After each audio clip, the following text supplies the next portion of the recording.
Even as the sun sets here in Port-au-Prince, the U.S. Coast Guard behind me is still on the move. There has been a steady stream of helicopters and C-130s that have been taking off and landing here throughout the day, bringing supplies and volunteers to the affected areas, but also evacuating some of those critically wounded patients. Now, we were with one of those Coast Guard helicopters this morning right after Tropical Storm Grace rolled through the southwestern part of the country, which was the region that was most devastated by the 7.2 magnitude quake that hit over the weekend.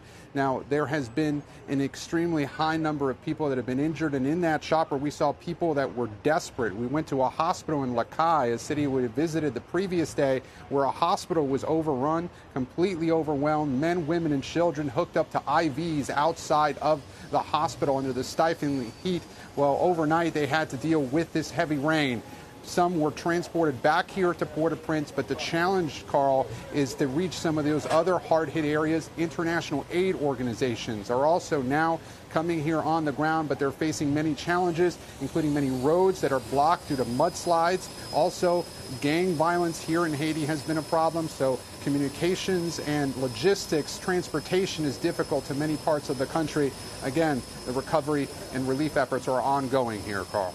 Gabe, obviously Haiti, one of the poorest countries in the Western Hemisphere, and as you've reported already, the environment was already unstable prior to the storm.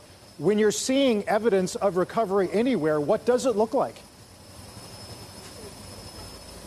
Well, Carl, there's a lot of frustration so far, and there are a lot of questions for the current government here. As you know, just several weeks ago, the president of Haiti was assassinated. There's a sort of political vacuum here, and there has been frustration for years about government corruption and weather supplies that flow into this country, both after the 2010 earthquake and also the powerful hurricane that hit here in 2019, whether all those supplies are really getting to the right people at the right time and quickly enough.